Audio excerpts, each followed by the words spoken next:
Shalom e bem-vindos à Via Rápida Israel, uma frase do hebreu que significa amarás a Israel. Esperamos que vocês fiquem conosco porque nosso professor Dr. Baruch vai compartilhar um estudo expositivo da Bíblia. Dr. Baruch é professor titular no Instituto Zera Avraham, com sede em Israel. Ainda que todas as aulas no Instituto são dadas em hebraico, o Dr. Baruch fica feliz em compartilhar este estudo semanal com dublagem em português. Para mais informações sobre nosso trabalho em Israel, visite nosso site amarasaisrael.org.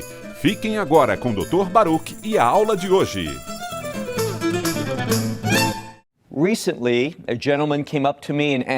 Recentemente, um cavalheiro se aproximou de mim e perguntou: "Você pode me ensinar como posso encontrar as bênçãos de Deus?" Ora, vamos refletir sobre isso.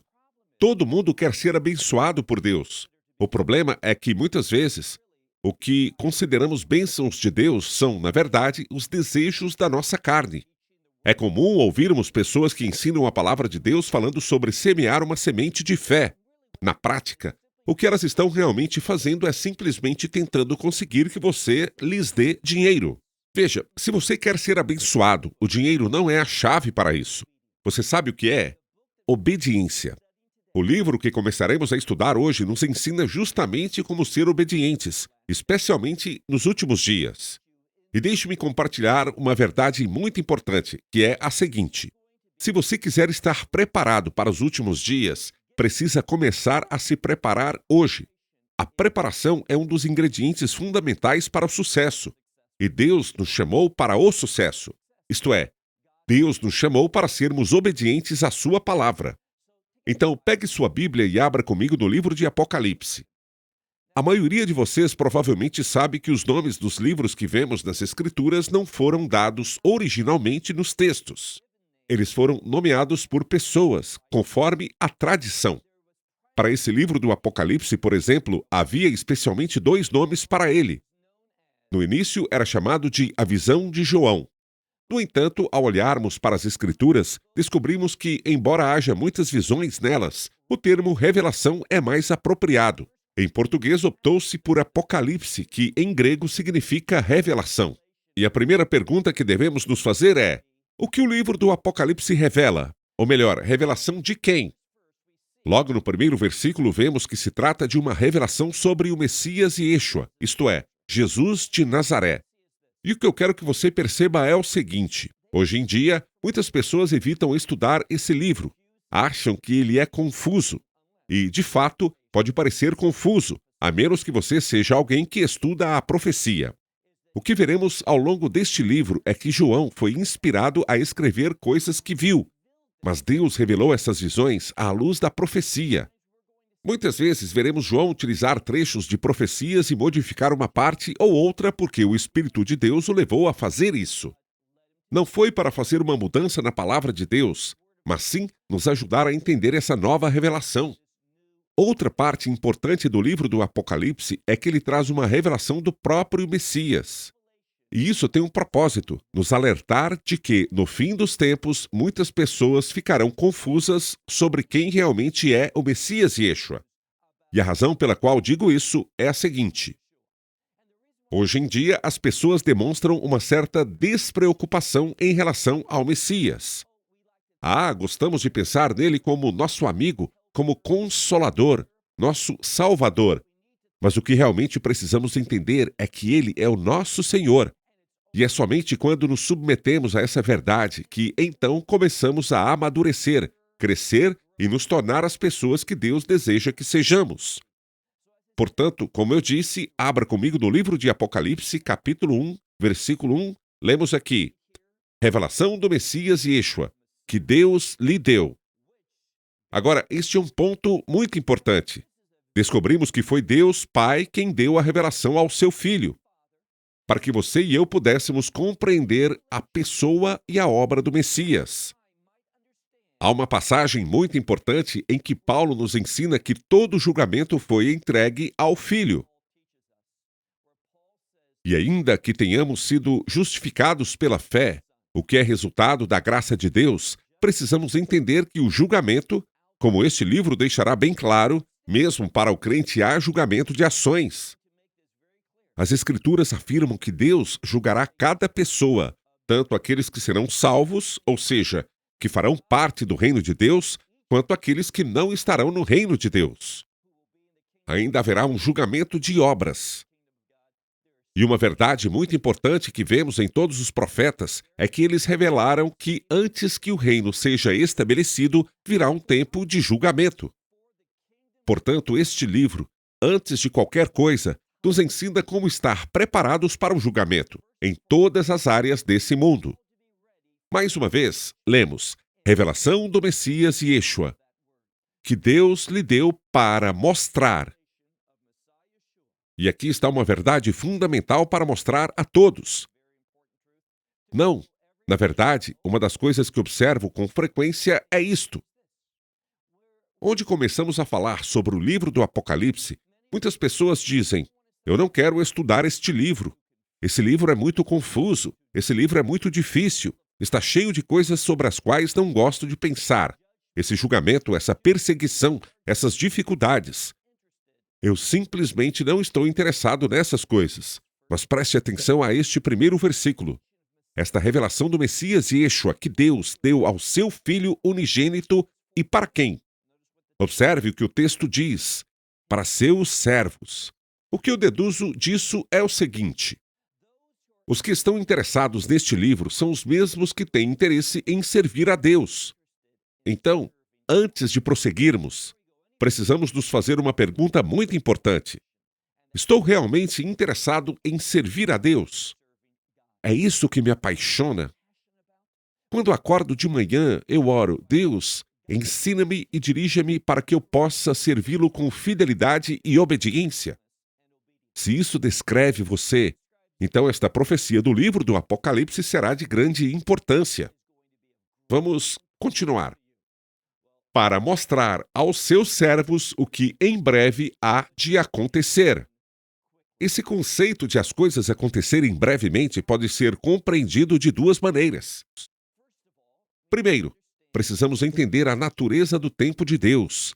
No livro de Mateus, e eu recorro a esse texto com frequência, especialmente no capítulo 23, onde encontramos algo importante sobre o tempo e a providência divina. Lá, Deus fala a Israel e diz à nação judaica: vocês não me verão mais, ou seja, eu não retornarei. E a implicação é: não voltarei para estabelecer meu reino até que você diga: bendito o que vem em nome do Senhor. Agora, o que isso nos diz? Isso nos mostra que o retorno do Messias, embora Deus conheça o momento exato em que o Messias virá, ele sabe disso porque é onisciente. Mas entenda um princípio. Não se trata tanto de estarmos esperando que Deus dê a ordem para a vinda do Messias, e sim de que Deus está esperando que nós, o povo judeu, estejamos prontos. E aqui está a verdade. Israel não estará pronto por si só. Essa prontidão virá por meio de um período de grande perseguição e turbulência para o povo judeu, tanto na terra de Israel quanto fora dela. Portanto, quando está escrito que em breve há de acontecer, uma forma de entender isso é que Deus está pronto. Ele é capaz. Ele deseja que aconteça, mas depende de nós. A segunda maneira de entender esse trecho é um aspecto sutil desse termo que é usado aqui: em breve. Ou seja, ela vai acontecer quando chegar a hora, e isso vai acontecer muito em breve. Isso significa que se alguém não estiver bem preparado, não terá tempo para se preparar. Penso, por exemplo, na parábola das 10 virgens. As 5 que eram tolas não levaram azeite suficiente para suas lâmpadas. E o que aconteceu? Elas não estavam prontas quando o Messias chegou. Por isso, a preparação é essencial para sermos fiéis a Deus. Então, o que esta Escritura está nos dizendo é que precisamos estar preparados. E trata-se de uma profecia. Preste bastante atenção. A profecia é a chave para nos revelar a verdade sobre os últimos dias, para que estejamos preparados, para que saibamos como orar, para que saibamos o que vai acontecer e para que possamos estar em oração prontos para isso. Deixe-me dar um exemplo do que eu estou dizendo. Tenho um bom amigo que é treinador esportivo. E ele faz seus atletas repetirem a mesma rotina várias e várias vezes. Por quê? Porque quando aquela situação específica surgir durante um jogo, o que acontece? Aquelas pessoas foram treinadas, elas praticaram, estão preparadas, e o que elas fazem acontece naturalmente. Agora, se elas não tivessem sido preparadas adequadamente, quando aquela situação surgisse durante o jogo, a pressão, o inesperado, sendo pegas de surpresa, elas não conseguiriam reagir da forma correta. E é por isso que vemos nas Escrituras uma ênfase, tanto nos Salmos como no que chamamos de profetas e também na Nova Aliança, na profecia. Então, olhe novamente para o final do versículo 1. Ele diz: Quero mostrar aos meus servos, fazer com que eles saibam o que em breve há de acontecer. E então, finalmente, ele diz: o que ele notificou quando enviou pelas mãos de seu mensageiro. Quem? Seu servo João. Eu acredito que cada detalhe nas Escrituras nos traz revelação. Ou seja, ela nos concede discernimento e sabedoria ao nos ajudar a compreender a verdade de Deus. E não creio que seja por acaso que este livro, que seu autor, aquele que recebeu essas visões, seja um homem chamado João. O nome hebraico João era assim que ele era chamado, é Yohanan. Yohanan significa Deus é gracioso e também pode ser entendido como aquele que suplica a Deus, ou seja, aquele que clama a Deus por graça. Você pode se perguntar, mas por que João estava fazendo isso? Por que ele estaria pedindo por graça? Ele já não estava salvo? Sim, ele estava.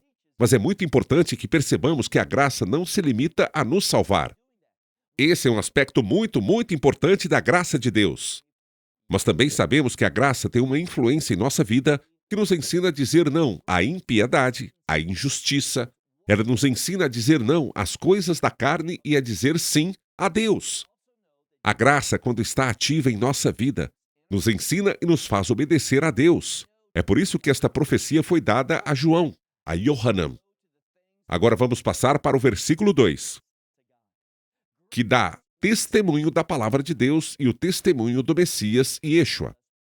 Mais uma vez, vamos analisar esta profecia capítulo por capítulo, versículo por versículo, palavra por palavra, porque se não a compreendermos da maneira como Deus a revelou a nós, perderemos muitas verdades bíblicas. E este livro, como veremos em breve, foi escrito para nós, para que sejamos abençoados por Deus. E logo vamos entender o que realmente significa essa bênção. Mas repare novamente o versículo 2, que fala sobre João, que dá testemunho da palavra de Deus e o testemunho do Messias e Yeshua. O que eu quero que você veja aqui é isto. Existe uma conexão. Gosto muito da frase uma relação intrínseca, pois há uma relação intrínseca entre a palavra de Deus das Escrituras e o testemunho do Messias e Yeshua. Mas então, o que isso nos ensina? Bem, se você observar os evangelhos, verá que muitas vezes é mencionado algo que o Messias e Yeshua fez, que ele fez para que se cumprisse a Escritura. Em outras palavras, descobrimos que muito do que ele disse e fez foi para que as Escrituras se cumprissem. Sabemos que o próprio Messias é chamado de Palavra de Deus, a palavra que se fez carne. Assim, é isso que vemos. Quanto melhor compreendermos a palavra de Deus, melhor entenderemos a pessoa e a obra do Messias e Yeshua. Mais uma vez, quero enfatizar que um dos propósitos desta profecia, o livro do Apocalipse, é nos dar uma melhor compreensão da personalidade e da identidade do Messias. Não apenas reconhecê-lo como Filho de Deus, mas também entender que ele trará julgamento sobre o mundo. Esse é o Messias e Yeshua. Muitas pessoas pensam apenas em graça, perdão, misericórdia. Elas querem pensar em Yeshua assim. Sim, ele é meu amigo, ele é meu consolador, meu fardo é fácil, seu jugo é suave. Tudo isso é verdade. Mas quando olhamos para as Escrituras, especialmente esta passagem, vemos uma identidade muito diferente do Messias. Em outras palavras, tanto o mundo quanto muitos crentes ficarão surpresos. com a forma como o Messias aparecerá e com o que ele fará em sua volta. Continuando, vemos aqui a palavra de Deus que foi testemunhada pela vida do Messias e por tudo o que João viu nessas diversas visões. Agora vamos para o versículo 3. No versículo 3, nós já mencionamos isso quando comecei a falar sobre bênção. Veja, muitas pessoas acreditam que bênçãos são apenas coisas materiais que desejamos. Algumas delas precisamos, mas a maioria apenas desejamos. Por que digo isso? Porque se olharmos para Mateus capítulo 6, veremos que nos é dito para buscarmos primeiro o reino de Deus e a justiça, e todas essas coisas nos serão acrescentadas. Que coisas? As necessidades da vida. Ter o necessário é sim uma bênção, mas perceba que este versículo revela algo mais profundo. Por quê? Versículo 3. Bem-aventurado aquele que lê, e bem-aventurado os que ouvem as palavras desta profecia e guardam as coisas que nela estão escritas, porque o tempo está próximo. Aqui, novamente, observe que, por 2 vezes, ele menciona bênçãos para aqueles que leem. Então, se alguém me perguntasse, você pode me dizer como posso ser abençoado? Eu diria, leia, estude este livro. E não apenas leia, mas ouça. Na linguagem bíblica, ouvir está ligado a este chamado de obediência. Existe esta conexão, existe esta relação entre a palavra ouvir e obedecer. Portanto, se você deseja ser abençoado, esse é o ponto de partida para encontrar a bênção de Deus em sua vida. Este livro, ele nos posiciona onde? Na vontade de Deus. Ele nos posiciona para viver a vida do reino e para estarmos preparados para o que vai acontecer. E acredito que estamos vendo hoje sinais proféticos que mostram que este livro não é, como alguns professores mais liberais dizem, que tudo isso tem a ver com coisas que já aconteceram, principalmente há quase 2000 anos, especialmente com a destruição do segundo templo. Não. Este livro fala do futuro. Este livro revela o que ainda vai acontecer, o que as Escrituras chamam de Aharitá Imin, os últimos dias. Agora veja o versículo 4. João escreve às 7 congregações que estão na Ásia Menor. Pare um momento, pois isso nos diz algo muito importante. Este livro foi escrito para 7 comunidades. E o que o número 7 representa? Santidade, ou melhor, santificação ligada ao conceito de propósito. E observe que cada uma dessas congregações está onde? Hutz La'art, que significa fora de Israel. Como mais isso pode ser interpretado? Cada uma dessas congregações está no exílio. Agora, outra coisa importante. Vou me adiantar um pouco, mas em breve falaremos sobre o trono de Deus. Uma das palavras que aparecem com mais frequência nesta profecia é a palavra trono, ou assento de Deus. E o tema deste livro é muito simples. O trono de Deus que está nos céus entrando neste mundo. Deus trará seu governo e seu reino para este lugar. E a grande pergunta é: será que você e eu estaremos prontos para isso? Não apenas essa pergunta, mas esta também. Estamos vivendo com esse objetivo em mente? Trazendo o trono de Deus, o seu governo a este mundo? Olhe novamente o texto que diz: João, às 7 igrejas que estão na Ásia Menor, ou seja, aos que estão exilados. Observe que ele diz: a vocês, graça e paz. Essa é uma expressão comum que vemos nas Escrituras. Graça e paz a vocês. O que essa expressão significa? Ela fala da necessidade da graça de Deus. A palavra paz está relacionada ao cumprimento da vontade de Deus, à realização de seus propósitos. Quero enfatizar novamente que a graça não é apenas o elemento que nos salva. Sim, ela é isso, mas a graça tem um segundo propósito: tornar possível que a vontade de Deus, seus propósitos e seus desejos se cumpram em nossa vida. E é justamente quando olhamos para os eventos que marcarão a transição desta era para a era vindoura, isto é, deste mundo para o reino, quando olhamos para o que Deus fará para que essa transição aconteça, podemos encontrar muita percepção e sabedoria espiritual para nós. Como também para o que precisamos fazer para provocar mudanças reais em nossa vida. O texto diz: daquele que é, que era e que há de vir.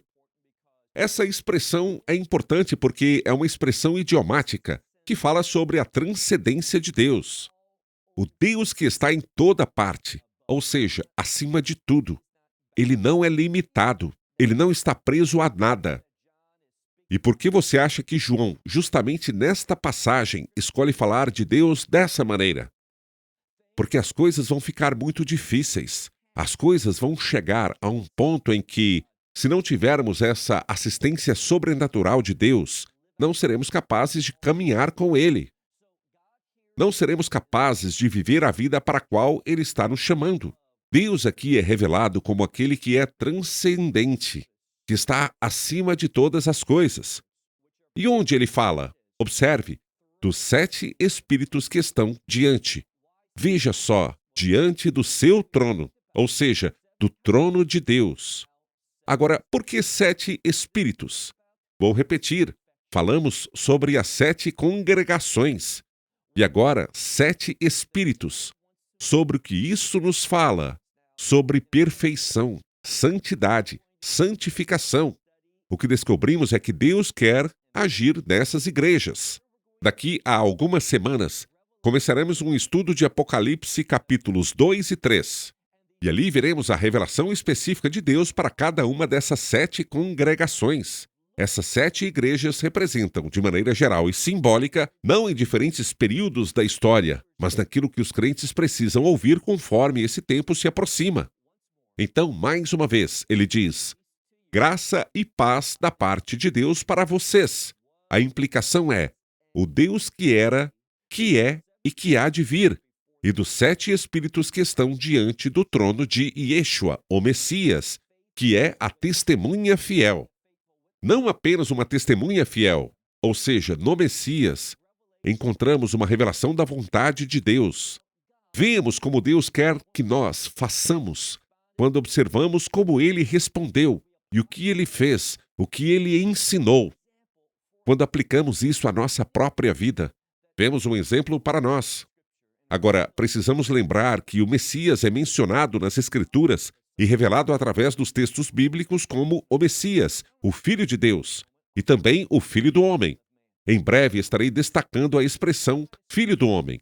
Aliás, quando o Messias falava de si mesmo, embora nunca negasse sua divindade, nunca negasse que ele era Deus entre nós e conosco, a expressão que ele usava com mais frequência era Filho do Homem. Uma das implicações dessa expressão é que esse Filho do Homem é um exemplo para nós. O que o Messias fez. Lembre-se do que Paulo ensina em Filipenses capítulo 2, como ele se esvaziou, mas ele nunca deixou de ser Deus. As coisas que o Messias fez em sua fidelidade, a obra que ele realizou, ele a fez confiando em seu Pai Celestial. Assim como você e eu precisamos confiar em nosso Pai Celestial, por meio do Espírito Santo, para sermos fiéis a Deus. E seguimos lendo que é a testemunha fiel, que é o primogênito dentre os mortos. O termo primogênito implica 2 coisas. Uma delas é superioridade, ou seja, o que o Messias fez, ele o fez de uma forma que nos mostra que estava acima de todas as coisas. Em outras palavras, ele cumpriu perfeitamente a vontade de Deus por nós. Quando diz aqui que ele é o primogênito dos mortos, os mortos somos você e eu. E o que ele fez? Esse aspecto de primogênito, esse termo, é sinônimo de uma festa bíblica muito importante. Nós lemos sobre isso no livro de Levítico, capítulo 23, onde, por meio dos 7 dias dos pães ázimos, é mencionado o festival das primícias. E essa festa, a festa das primícias, pode ser entendida como a festa da ressurreição, pois foi neste dia que o Messias ressuscitou dos mortos. E o que ele fez? Ele comprou a nossa salvação. Foi isso. Quando o Messias morreu naquela cruz, ele pagou o preço e pagou na íntegra. Mas a ressurreição é o testemunho de Deus. Por que digo isso? Porque repetidamente na palavra de Deus, lemos que foi Deus que o levantou dos mortos. Isto é, o Messias, embora tivesse o poder de entregar a própria vida e retomá-la por si mesmo, não o fez. Ele se submeteu à morte, e foi Deus, Pai, quem o ressuscitou dentre os mortos. Por que isso é tão importante? Porque esse é o selo de aprovação de Deus, de forma que, quando o Messias fez, isso foi perfeitamente aceitável. E por que isso é tão importante para nós? Porque ele conquistou essa vitória em favor dos mortos. Veja, o termo primogênito associado à ressurreição, como veremos neste estudo, está conectado, é sinônimo de reino, mas também de vitória. Então, nessa passagem, olhe novamente para o versículo 3. Vemos aqui que ele é o primogênito dentre os mortos e o soberano. Ele está acima de quem? Soberano de todos os reis da terra. Isso fala simplesmente sobre sua superioridade e autoridade sobre todas as coisas que lhe pertencem. Porque se menciona soberano de todos os reis da terra, porque eles eram governantes. Ele é a autoridade máxima. A pergunta que precisamos nos fazer antes de prosseguir neste livro é esta: queremos que ele reine em nossa vida? Sabe, muitas pessoas querem os benefícios da salvação, mas não querem assumir o compromisso que isso exige. E você, deseja que o Messias governe sua vida? In your life. Esperamos que você tenha desfrutado da aula de hoje e que possa compartilhá-la com outros. Te convidamos a participar e nos acompanhar a cada semana, a esta hora e por este canal, em mais um episódio de Amarás a Israel. Para mais informações em português, visite amarasaisrael.org, onde encontrará muitos outros estudos realizados pelo Dr. Baruch. Até a próxima semana. Que Deus, nosso Messias e Yeshua, nosso Senhor Jesus Cristo, te abençoe durante a sua caminhada com Ele. Shalom, desde Israel.